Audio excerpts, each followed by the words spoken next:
Good morning, Hank. It's Tuesday. So later this month, we'll be making a big announcement about working with partners in Health Sierra Leone. But before that, I thought it might be helpful to consider why Sierra Leone is so poor. Now, poverty is complex, and we are not going to get to the bottom of it in a YouTube video, but I do think this can be some helpful context. Okay, so Sierra Leone, located here, is a nation of around 7.5 million people. It's ethnically and religiously diverse. Most Sierra Leoneans are descendants of people who've long lived in West Africa, but many former slaves in the British Empire were resettled here, and so there are Sierra Leoneans who trace their descent to Canada or to England, to Nigeria, and many other places. And while I was in Sierra Leone earlier this year, someone told me that to understand its impoverishment, I should look at a map showing all the railroad tracks that were built in Sierra Leone while it was a British colony. As you can see, the train tracks didn't really connect cities to each other. They connected the mineral-rich areas of Sierra Leone to the coast of Sierra Leone so those minerals could be exported.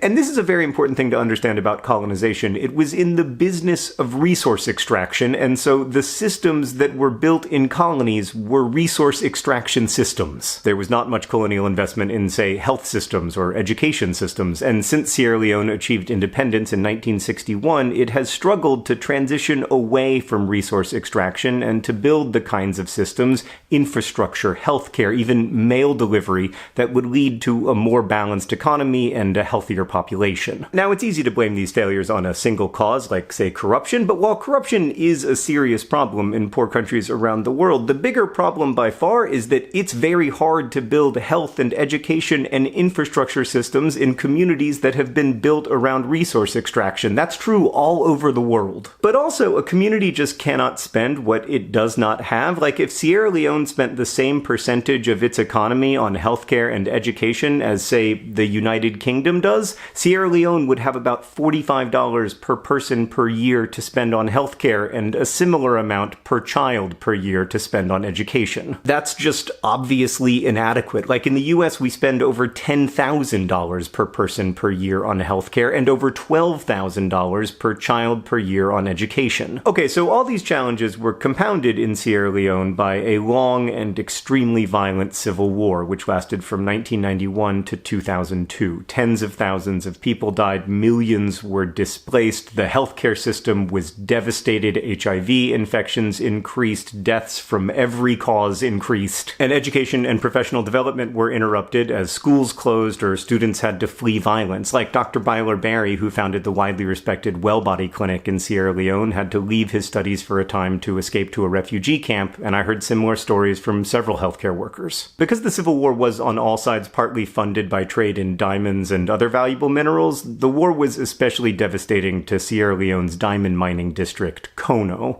And as we traveled through Kono, I kept thinking about that old Faulkner line about how the past is never dead.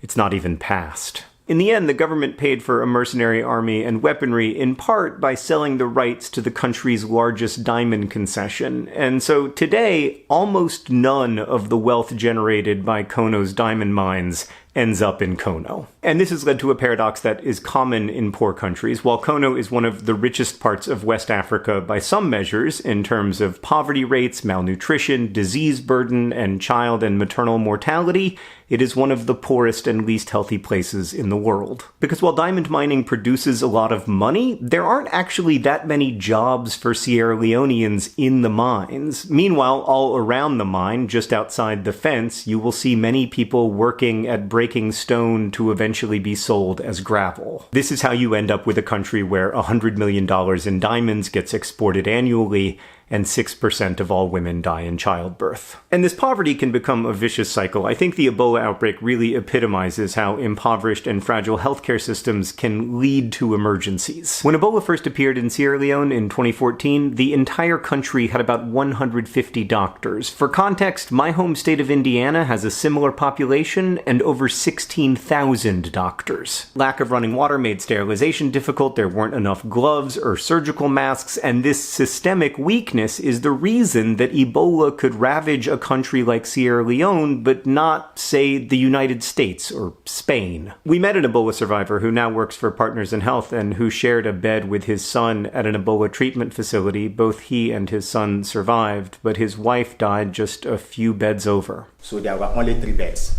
and we killed 4.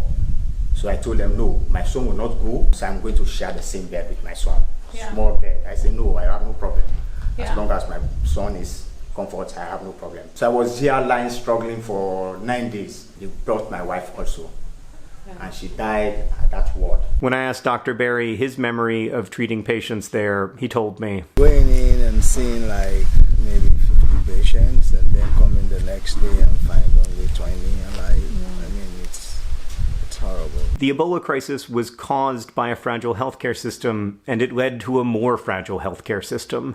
And that vicious cycle is often the story of poverty. So I understand that these problems can feel far away and like they aren't our problems. But first, you can't separate the wealth of nations like the United States and the United Kingdom from the poverty of Sierra Leone. You just can't. We industrialized with their natural resources, and we built lucrative systems of trade by trading in West African slaves. But also, secondly, if these problems aren't our problems, I'm troubled by how we're defining us. Like, I don't want to be part of an us that makes a them of the world's most vulnerable people. And I think the idea that Sierra Leone can somehow solve its own problems in isolation wrongly imagines that its problems exist in isolation. Now, of course, one of the risks of philanthropic work is that it's possible to make things worse or to create new problems while trying to solve old ones. And I think it's important to be aware of those risks and to try to minimize them by grounding your work in listening and deep partnership. But I just think it's inaccurate to say that nothing can be done or that investment is pointless. I have seen the difference that Partners in Health and the Sierra Leonean Ministry of Health have made in the Kono district, even with extremely limited resources. I mean, 5 years ago, the hospital in Kono had no electricity and very few supplies, and as a result, almost no patients. Today, it is well-staffed and well-supplied and widely utilized. There's a blood bank and a functioning operating room for C-sections and other procedures. Now, it's still totally inadequate. There are only 40 maternal beds for a population of 550,000 people, but the progress is real. And I believe that progress will continue if the Ministry of Health, in partnership with organizations like PIH, is able to make the kinds of long-term investments that address long-term problems. So why is Sierra Leone poor? Because its systems have for centuries been structured around resource extraction, because of war, because of disease burden, and because of colonialism and its legacies. But I am hopeful, not because I think these problems are easy to solve, but because I have seen the extraordinary commitment of Sierra Leonean healthcare workers to their patients, and because those patients have helped me to understand that despair is not the right response to big problems, even existential problems. There is nothing natural or inevitable about Sierra Leone's poverty, and so I don't think it's permanent. We have much evidence from around the world that over time systems can get stronger. More moms can survive childbirth, and more children can survive childhood. Educational opportunities can improve, and infrastructure can begin to connect people to each other, and not just minerals to ports. Hank, I'll see you on Friday.